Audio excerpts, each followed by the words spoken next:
नमस्कार। देखिए, साल 2026 में भारत का ई-कॉमर्स मार्केट बहुत तेजी से बढ़ने वाला है। अगर इसका हिस्सा बनना है तो ड्रॉप शिपिंग को समझना बहुत जरूरी है। तो आज हम इसी बिजनेस मॉडल की गहराई में उतरेंगे जिसने ऑनलाइन सामान बेचने के पूरे तरीके को ही बदल दिया है। आज की हमारी बातचीत का रोड मैप कुछ ऐसा रहेगा। पहले हम देखेंगे कि ई-कॉमर्स में मौका क्या है, फिर समझेंगे कि ये ड्रॉप शिपिंग आखिर है क्या भला। उसके बाद इसे शुरू करने का एक सीधा साधा 4 स्टेप फ्रेमवर्क देखेंगे, इसकी असलियत यानी फायदे और नुकसान जानेंगे और आखिर में ये सवाल पूछेंगे कि क्या ये मॉडल किसी के लिए सही है। तो चलिए शुरू करते हैं पहले सेक्शन से, ई कॉमर्स का अवसर। देखिए, ड्रॉप शिपिंग क्यों इतनी काम की चीज है, ये समझने से पहले हमें आज के ऑनलाइन बाजार की नब्ज पकड़नी होगी। सैट गॉर्डन की ये लाइन सच में मॉडर्न ई कॉमर्स का पूरा सार इसी में है। जरा सोचिए, क्या ज्यादा आसान है, कोई प्रोडक्ट बनाकर फिर उसके लिए ग्राहक ढूंढना, या पहले ये देख लेना कि ग्राहकों को चाहिए क्या और फिर वही प्रोडक्ट उनके सामने रख देना। बस यही ड्रॉप शिपिंग की असली ताकत है। अब जरा इस टेबल को देखिए, ये साफ साफ दिखाता है कि ड्रॉप शिपिंग ने ऑनलाइन बिजनेस शुरू करने के सारे बड़े रोड़े कैसे हटा दिए हैं। जहां ट्रेडिशनल ई कॉमर्स में लाखों का इन्वेस्टमेंट और माल न बिकने का बड़ा रिस्क होता है, वहीं ड्रॉप शिपिंग में ये सब लगभग जीरो है। सेक्शन 2 पर आते हैं, ड्रॉप शिपिंग आखिर है क्या।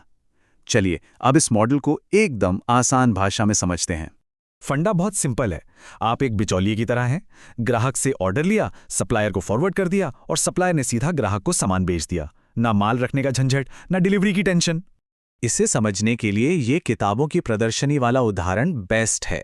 सोचिए, आपने एक भी किताब नहीं खरीदी, बस उनका एक कैटलॉग बना लिया। ऑर्डर आया, ग्राहक से 300 रुपए लिए, पब्लिशर को 200 रुपए दिए और बीच में 100 रुपए का मुनाफा अपनी जेब में रख लिया। ड्रॉप शिपिंग बिल्कुल ऐसे ही काम करती है। तो सबसे जरूरी बात, पैसा घूमता कैसे है। देखिए, ग्राहक आपको पहले पेमेंट करता है, फिर आप उसी पैसे से सप्लायर से प्रोडक्ट खरीदते हैं और जो बच गया वो आपका सीधा सीधा प्रॉफिट। इसमें अपनी जेब से 1 रुपया भी नहीं लगा। ठीक है, तो अब आता है सेक्शन 3, आपका 4 स्टेप फ्रेमवर्क। अब जब बेसिक समझ आ गया है तो चलिए मुनाफे तक पहुंचने का रास्ता देखते हैं। ये रहा पूरा सिस्टम, नींव, ईंधन, मशीन और गैसोलीन। एक कामयाब ड्रॉप शिपिंग बिजनेस बनाने के लिए इन 4 कदमों में माहिर होना पड़ता है। चलिए एक एक करके सबको समझते हैं। पहला कदम, और शायद सबसे जरूरी कदम, यह आपके पूरे बिजनेस की नींव है। एक सही नीश यानी एक खास कैटेगरी चुनना कामयाबी के लिए बहुत जरूरी है। जो लोग अभी शुरुआत कर रहे हैं उनके लिए नीश स्टोर सबसे अच्छा रहता है। एक जनरल स्टोर जहां सब कुछ बिकता है, उसके बजाय एक नीश स्टोर बनाने से एक खास तरह की ऑडियंस पर फोकस करने में मदद मिलती है। इससे एक ब्रांड बनाना और ग्राहकों का भरोसा जीतना दोनों आसान हो जाता है। अगर कोई सोच रहा है कि शुरू कहां से करें, तो ये कुछ फायदे वाले नीश हो सकते हैं।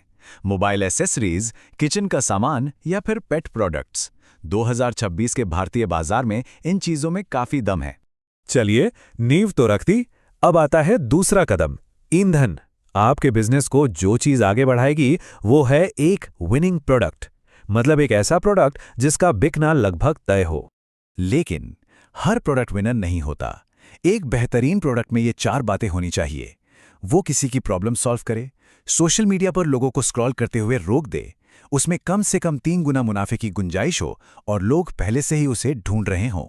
और ऐसे प्रोडक्ट को खोजने का ये एक शानदार तरीका है, टिकटॉक डूम स्क्रॉल मेथड। बस टिकटॉक के पावरफुल एल्गोरिदम का इस्तेमाल करना है। Hashtag TikTok made me bite जैसे हैशटैग खोजें, कुछ वीडियो लाइक करें और बस कुछ ही देर में आपकी पूरी फीड ट्रेंडिंग प्रोडक्ट्स के आइडियाज से भर जाएगी। तो अब हमारे पास नींव है और ईंधन भी है। अब हमें चाहिए एक मशीन, यानी आपकी ऑनलाइन दुकान। ये वो जगह है जहां ग्राहक आकर आपके प्रोडक्ट्स देखेंगे और खरीदेंगे। भारत में शॉपिफाई, वूकॉमर्स या मीशो जैसे प्लेटफॉर्म्स की मदद से स्टोर बनाना बच्चों का खेल है। इन प्लेटफॉर्म्स की मदद से बिना किसी टेक्निकल नॉलेज के एक प्रोफेशनल दिखने वाला स्टोर खड़ा किया जा सकता है। और आखिर में आपके पास एक जबरदस्त मशीन है, लेकिन उसे चलाने के लिए गैसोलीन तो चाहिए, है ना? ड्रॉप शिपिंग में वो गैसोलीन है मार्केटिंग। बिना मार्केटिंग के आपके स्टोर पर कोई नहीं आएगा। ये आंकड़ा अपने आप में सब कुछ कह देता है। आज के जमाने में सोशल मीडिया पर होना कोई ऑप्शन नहीं है, ये जरूरी है। फेसबुक और इंस्टाग्राम पर ऐड चलाना अपने सही ग्राहकों तक पहुंचने का सबसे असरदार तरीका है। ठीक है, तो हमने एक बहुत अच्छी तस्वीर देखी है, लेकिन अब जरा जमीन पर वापस आते हैं। हर बिजनेस मॉडल की तरह ड्रॉपशिपिंग के भी अपने फायदे हैं और नुकसान भी। एक तरफ कम लागत में शुरुआत और कहीं से भी काम करने की आज़ादी इसे बहुत आकर्षक बनाती है, लेकिन दूसरी तरफ भरोसेमंद सप्लायर ढूंढना, सामान की वापसी को मैनेज करना और मार्केट में पहले से मौजूद कंपटीशन से निपटना, ये असली चुनौतियां हैं। और ये शायद सबसे ज़रूरी बात है, ड्रॉपशिपिंग में सफलता की दर करीब 10 से 20% है। ये एक असली बिजनेस है जिसमें दिमाग और मेहनत दोनों लगते हैं। ये कोई जादुई बटन नहीं है जिसे दबाया और पैसे आ गए। तो आखिर में सवाल ये है कि क्या ड्रॉप शिपिंग में कामयाबी मिल सकती है? बिल्कुल मिल सकती है, लेकिन ये इस बात पर निर्भर करता है कि इसे कर कौन रहा है। ये कोई जल्दी अमीर बनने की स्कीम नहीं है, ये एक असली बिजनेस खड़ा करने का मौका है। तो असली सवाल खुद से पूछने वाला ये है, क्या एक बिजनेस बनाने और उसके लिए मेहनत करने की तैयारी है?